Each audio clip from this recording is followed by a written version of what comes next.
Здравствуйте, дорогие зрители, добро пожаловать на мой канал. Сегодня готовим классический бисквит с добавлением лимонной цедры и ягод. Ягоды для этого бисквита можно использовать как свежие, так и замороженные. Главное, чтобы они были не сильно помятые. Если вы будете использовать замороженные ягоды, то предварительно размораживать их не нужно. Я сегодня буду готовить с малиной, но можно приготовить и с другими ягодами, например, с красной или черной смородиной. Также этот бисквит можно приготовить без ягод и без цедры. Это будет самый обычный классический бисквит. Приступаем к приготовлению бисквита. Готовить будем классическим способом, когда яйца разделяются на белки и желтки и взбиваются по отдельности, без использования разрыхлителя. Для начала просеиваем муку через сито и отставляем пока в сторону. Яйца должны быть комнатной температуры. Разделяем их на белки и желтки, очень аккуратно, чтобы к белкам не попал желток. Взбиваем белки на небольшой скорости миксера до состояния однородной пышной массы, состоящей из большого количества мелких пузырьков одинакового размера. В 3-4 приема добавляем примерно половину отмеренного сахара, можно чуть больше. Когда весь сахар добавлен, немного увеличиваем скорость миксера и взбиваем меренгу до состояния мягкого птичьего клюва. Отставляем взбитые белки в сторону и взбиваем желтки с оставшимся сахаром этими же венчиками, сразу на максимальной скорости. Взбиваем до посветления и значительного увеличения в объеме. Снимаем цедру с половины крупного лимона. Снимаем только желтую часть, не затрагивая белую, иначе будет горчить. Добавляем цедру к желткам и перемешиваем.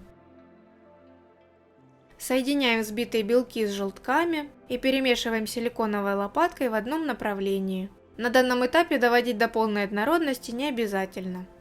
Добавляем заранее просеянную муку. При желании можно просеять второй раз. И уверенными движениями в одном направлении замешиваем бисквитное тесто. Внимательно проверяем, чтобы не оставалось непромешанных воздушных кармашков с сухой мукой. Важно помнить, что чем дольше мы вымешиваем, тем более жидким и менее воздушным становится тесто.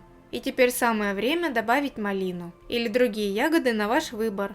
Перемешиваем ягоды с небольшим количеством крахмала. Это поможет им равномернее распределиться в тесте. Добавляем малину в тесто и аккуратно перемешиваем.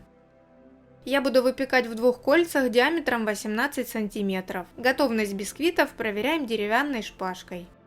Сразу снимаем с горячего противня, даем бисквитам полностью остыть, а затем освобождаем из колец, вырезая при помощи ножа.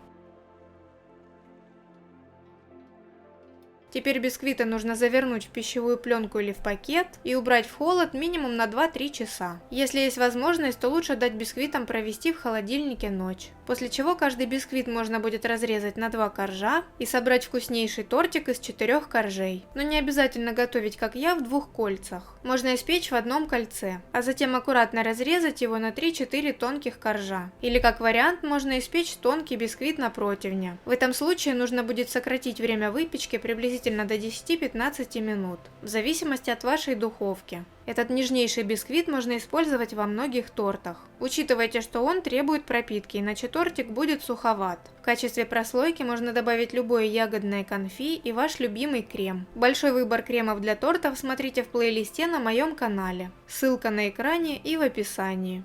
Делитесь в комментариях своими мыслями об этом рецепте, обязательно подписывайтесь на мой канал. А сегодня на этом все, до новых вкусных видео.